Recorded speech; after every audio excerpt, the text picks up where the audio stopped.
Bienvenidos a Efemérides, la sección histórico-cultural de lunes a viernes aquí en Tech Televisión. El día de hoy presentamos el 21 de febrero, pero no de hoy sino del año 1848, ya que fue en un día como hoy en Londres cuando los señores Karl Marx y Federico Engels publicasen el Manifiesto Comunista.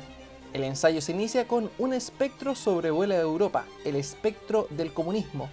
y termina declarando: los proletarios no tienen nada que perder excepto sus cadenas. Tienen un mundo por ganar, trabajadores del mundo, unidos. Partiendo de la doctrina clásica según la cual solo el trabajo humano produce valor, Marx denuncia la explotación que supone la plusvalía, de donde surge la acumulación del capital. Si bien Marx es uno de los filósofos más importantes y recordados dentro de la historia humana, no es la mayoría de sus obras de su autoría realmente, ya que de hecho su principal obra es El Capital, la cual de paso no escribió en su mayoría él, sino que él murió luego de haber escrito solo el primer volumen, en conjunto a su amigo Federico Engels, el cual escribió todo el resto de los demás libros, por lo cual la mayoría del trabajo del Capital o el trabajo económico que le reconocemos a este autor es en realidad obra de Federico Engels, su amigo, el cual al terminar el libro dedicó la mayoría de estas palabras o conclusiones al trabajo pensativo y reflexivo de Marx y no de él.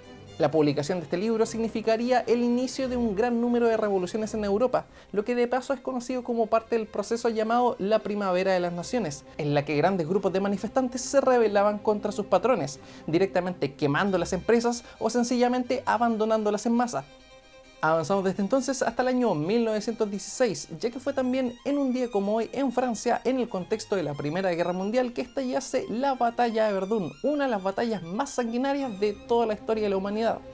Las tropas francesas y alemanas permanecerían combatiendo en los alrededores de esta localidad hasta el 19 de diciembre. En total se producirían unas 700.000 bajas entre ambos bandos, lo cual de paso es resultado de la larga guerra de trincheras, donde el instrumento que mató mayor cantidad de personas no fueron ni los rifles, ni los lanzallamas, ni las ametralladoras, ni los recién nacidos tanques, sino el alambre de púas. Y es que la mayoría de los soldados perdía sus vidas al intentar ingresar de noche a las fronteras de los enemigos, cosa que sería parada en seca por los recién inaugurados alambres de púas. Los elementos que significaban la victoria o la derrota en aquella época eran básicamente tres: la cantidad de soldados, el equipamiento y la estrategia, ya que la cantidad de soldados y el equipamiento era relativamente similar en las naciones en aquel momento, lo que definiría la victoria era la estrategia. El punto es que la estrategia de ambos bandos era la misma, es decir, mandar olas de soldados por encima de las trincheras enemigas, y aunque los otros tenían rifles, la idea era que los enemigos no tuvieran suficientes balas hasta que los otros soldados hayan llegado a la otra trinchera,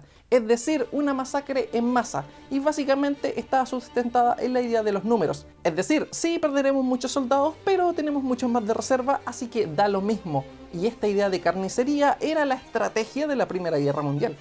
Avanzamos desde entonces hasta el año 1972, donde se produce una de las entrevistas más polémicas, controversiales e importantes de la historia, donde se reúnen los líderes Mao Zedong por parte de China y Nixon por parte de Estados Unidos, conocidos como los mayores monstruos en la historia, uno destituido por temas de corrupción y el otro que mató a más de 50 millones durante su gobierno. Es el resumen del mandatario norteamericano al final de su viaje a China, queriendo significar con ello un giro en el rumbo de la Guerra Fría. Y es que si bien China había optado por un sistema socialista al igual que la URSS, los principales enemigos de Estados Unidos en aquel momento, no había una gran amistad entre ambas naciones. De hecho, cuando en China hubo una revolución socialista, Stalin solamente mandó una especie de felicitación, y es que de hecho Stalin ya no abogaba por la revolución internacional como lo hubiera querido Lenin o Trotsky, su otrora camarada. A Stalin básicamente solamente le interesaba el socialismo soviético de la URSS. Por lo tanto, la masificación de este sistema a lo largo del mundo ya no era tema para él. De esta forma, Mao, al no sentirse apoyado por la URSS, dijo: ok, puedo perfectamente hacer planes con Estados Unidos. Y hasta aquí las efemérides del día de hoy, como siempre recordándoles que nos reencontramos el lunes en este mismo horario por las pantallas de Tech Televisión.